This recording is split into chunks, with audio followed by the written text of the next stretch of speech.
Stanford, UCLA, Berkeley. No doubt you've heard those names before. But how about Deep Springs? No? Well, you're not alone. Nestled in the eastern Sierra Nevada, Deep Springs may be the most unusual college in the state, if not the country.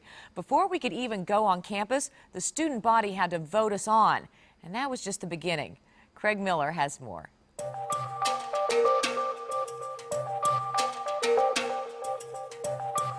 If you visit the website for Deep Springs College or thumb through its brochure, you won't find pictures of stately buildings or lecture halls or even conventional classrooms.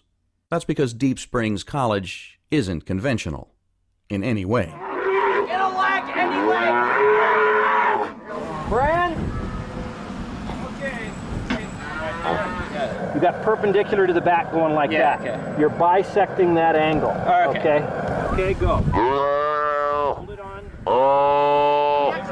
Okay, good. A 4-hour drive from Los Angeles and from Las Vegas. It's so obscure, even residents of the nearest town have no idea what's going on here. Supposedly in Bishop, they think that we're a school for boys who have killed their parents. Whether it's the fact that all of us are gay, not true. Whether it's the fact that none of us bathe, a few of us do. It's understandable that people would think weird things like this because we are bizarre. Eric Vandenbrink and Nathan Leamy are two of only 26 male students enrolled at Deep Springs, and none of them are paying a dime. The two-year college is financed through its endowment, alumni contributions, and profits from its cattle ranch. And that's not all that makes it unique. A lot of things that you think of as classic college life aren't classic college life at Deep Springs. Especially, you look at the fact that we're single-sex, you look at the fact that we're not allowed to go off campus during term, you look at the fact that we're not allowed to drink during term. We have very limited contact with the outside world. You can't see a movie, you can't watch TV. Go on, big fella. Okay. The guy on the front, it's his responsibility to make sure that everything gets done, and then to call for the iron. All right. Deep Springs was founded in 1917 by L.L. Nunn, a wealthy idealist who believed that college should prepare men for a life of service. And to Nunn, that meant more than just academics. Nobody knows this better than alum and college president Jack Newell. Education at Deep Springs is based on 3 co-equal elements. We call them pillars. And one is the standard academic program, which here takes the dimensions of an honors program at another college or university. Classes are tiny, and many students, including Eric, work with professors in independent study courses that they create themselves. And the happiness I get hung up on. I have a sort of idea of what it means, and I think Kuhn has a sort of idea of what it means, but I think when people use it every day, they don't necessarily. But it tends to be a function of personal freedom. You think so? Equal to that is the labor program, in which they're engaged in doing all the work of running the college and the ranch. And the third element is self-governance. L.L. Nunn set the college up in a way that provided the students with what he called beneficial ownership, by which he meant this college belongs to you, you're not paying any tuition, no fees, and you're expected to throw yourself into it heart and soul. That means mandatory Friday night student body meetings.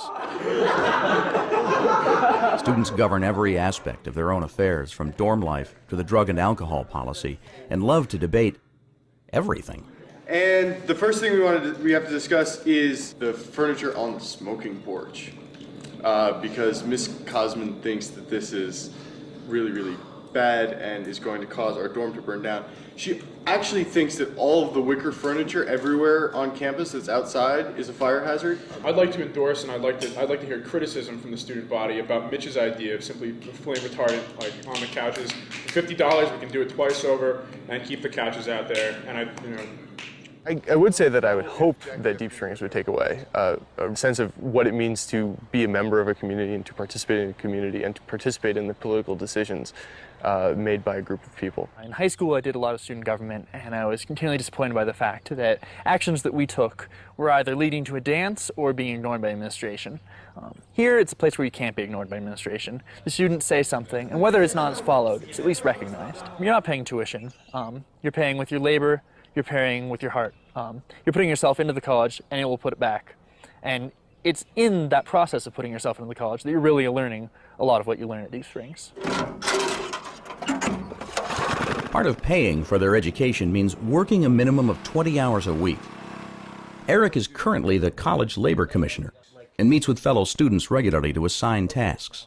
Okay, so when you're done with that, why don't you come up and help us move brush? Okay, sweet. Jobs range from cooking meals to milking cows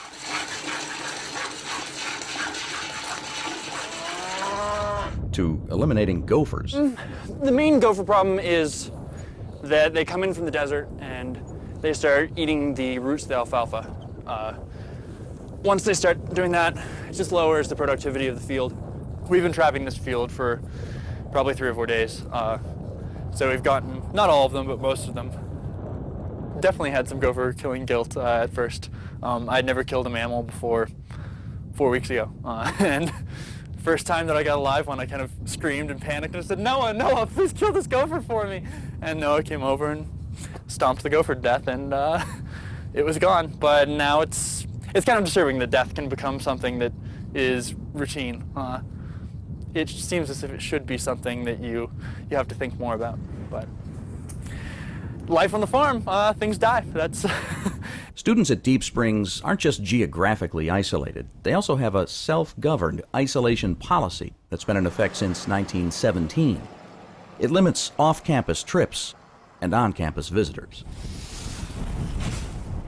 Being isolated this much for this long has helped me to focus on my academic work and on my labor much better than I would be at State University X.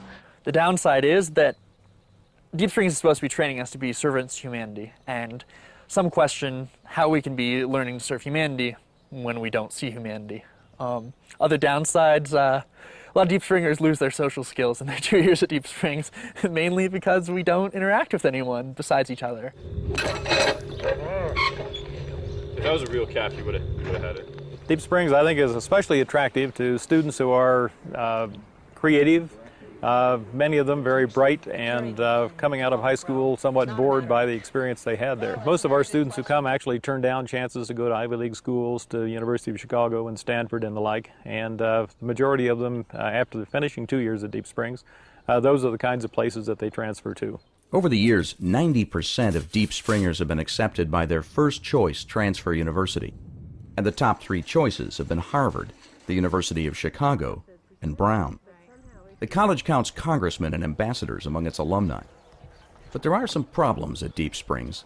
Student body is overwhelmingly white, and not surprisingly, the boys don't always love the lack of female companionship. A lot of people, alumni, current students, think that we should be still single sex, and a lot think that we should be co-ed. Personally, I feel as if Deep Springs pretty much needs to transfer to being co-ed. Co-education, I think, would add a lot to the diversity of Deep Springs. There are a lot of viewpoints which aren't really represented within our student body because we all are just a bunch of boys.